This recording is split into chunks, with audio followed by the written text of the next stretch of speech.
Alright, welcome to the video, how to write a stunning resume summary with examples. So if you're writing your resume or a CV, you're probably going through all these different sections and thinking, hey, what do I do? There's so many different sections I need to write. Well, in fact, you only need 5 sections out of all those. And if you're wondering what those 5 sections are, be sure to check out my video on resume sections, where I explain the different resume sections and what you should be including in them. And one of the sections you must have on your resume is the summary. Yeah, it's the very first impression of your resume, and for that reason, it may be the most important section. And the summary is, yeah, right below the header, and it's the very first section on the very top. So the question here is what to include in the summary, right? It's the most important section is the first impression. You want to know what you should include in there. And how do I write a stunning summary so that they'll want to continue reading my resume? And in this video, I hope you know that this video is about summaries by now. I'm going to show you what to include in your summary and how to structure the summary. And lastly, show you examples of some great looking summaries. Okay. And one more thing, I'll also be sharing with you the single biggest tip on writing the summary, which will make your life so much easier when you're working on your summary. I'm Professor Job Offer, and I've spent the last 10 years with a number of Forbes Global 2000 companies, and I want to share with you my tips and tricks on how to land your next job offer. And this video is about summaries. So what is a summary, right? So a summary is the very first section on your resume or CV. There's a little asterisk there because certain industries, some very specific industries like investment banking, or management consulting, you don't necessarily need to have a summary on your resume because of limited space and you want to highlight all your other skills. But for 98% of all the other industries and jobs and positions, you want to have your summary on the very top, like Kelly Blackwell did here, just below the header. Hey, it is also the preface of your resume. So preface is an introduction to a book, typically stating its subject, scope, or aims, and that's what your summary is doing. You're stating, you're summarizing what kind of person you are with different skills in the background you have. And it is also called the summary of skills or qualifications or profile. So these are all interchangeable. So how to write a stunning summary, right? A summary should include your skills, experience, and achievements. So you want to start brainstorming and thinking about what kind of skills and experience and achievements do I have and what do I want to highlight on my resume, right? And a summary should, here's a photo hint. What do you think this is? Give you 3 seconds. Yeah, a summary should be tailored to the position you're applying for. Sorry, that was less than 3 seconds. But yeah, you want to pick and choose your skills and experience and achievements. And of that, you want to choose the ones that are relevant to the position you're applying for. So for example, if you're applying for a customer service job, then you want to highlight your skills and experience in communication, maybe in teamwork and problem solving skills.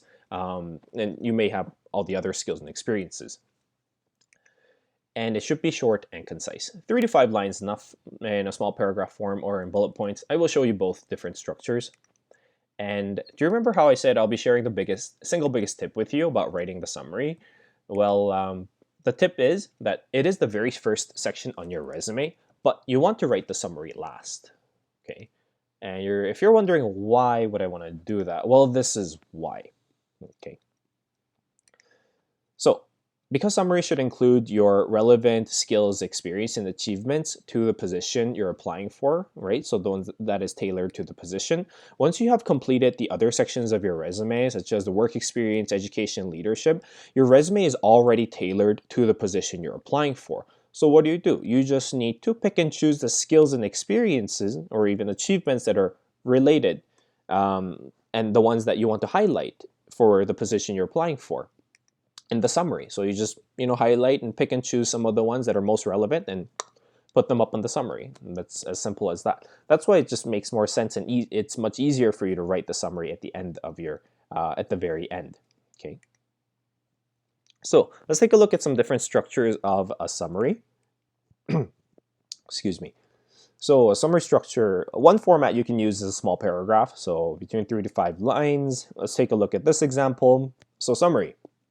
This person is applying to become a flight attendant or cabin crew member at the Emirates Airlines in the Middle East.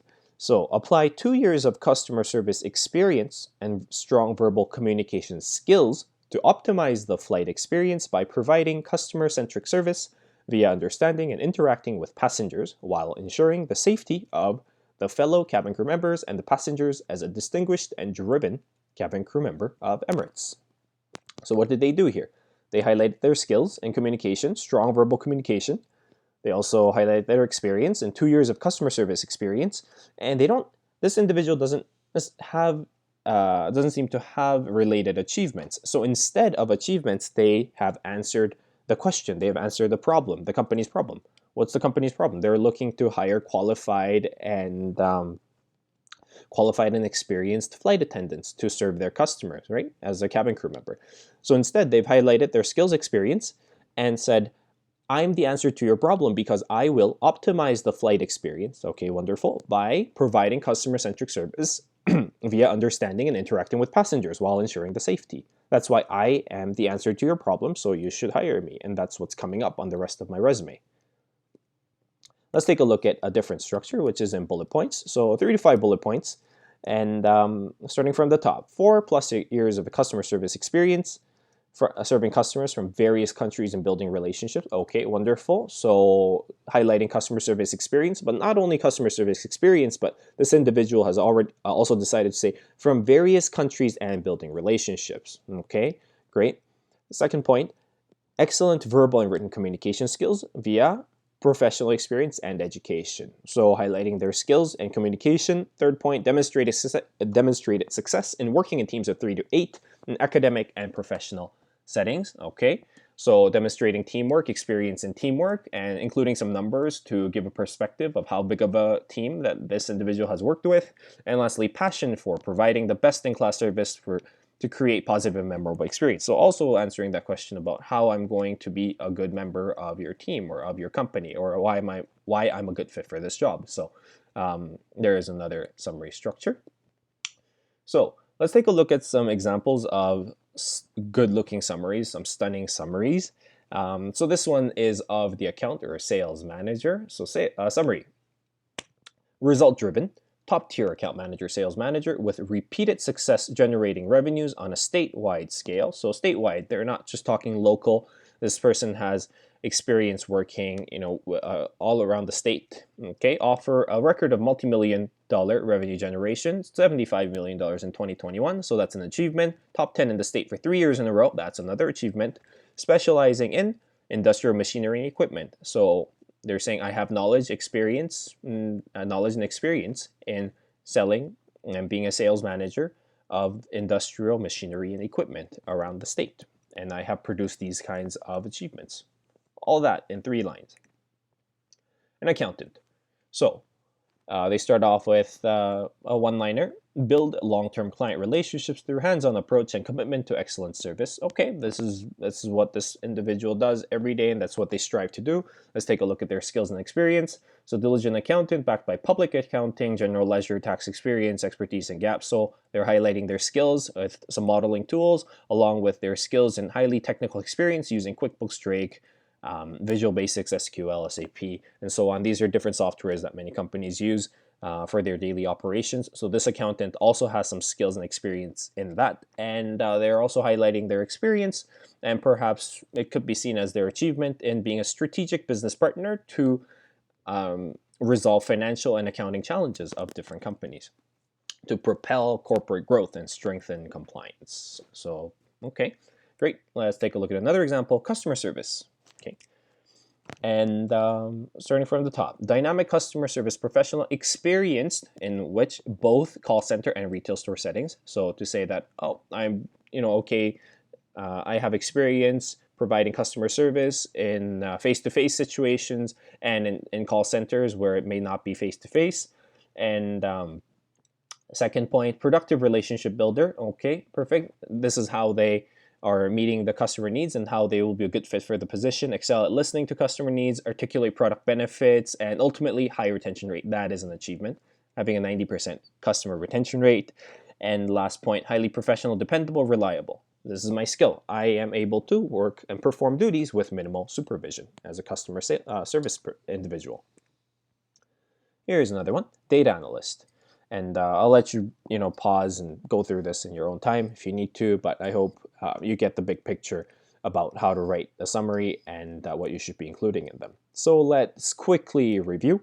A summary is the very first section on your resume. It is the impression of who you are. It's like a preface of a book, and that's also called summary of skills, qualifications, or profile. And the summary should include your skills, experience, and achievements, if you have any achievements that are related to the position. And the summary should be tailored and relevant to the position you're applying for.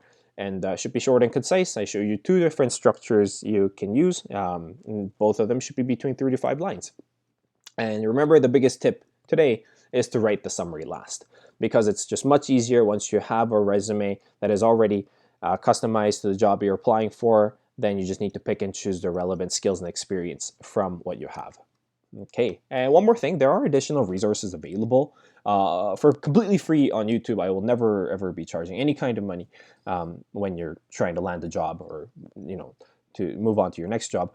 And so right here, how to write a resume from scratch. So in this video, it's a video that's just over 20 minutes long, because I literally I share my entire screen on how to write your resume from a complete blank page to this in 20 minutes. Of course, it doesn't have every single detail in there, but I show you how you can get the overall structure of the resume and what you should be writing in each section. So after watching this video, within the next hour, you should be able to completely, finish your resume. Okay.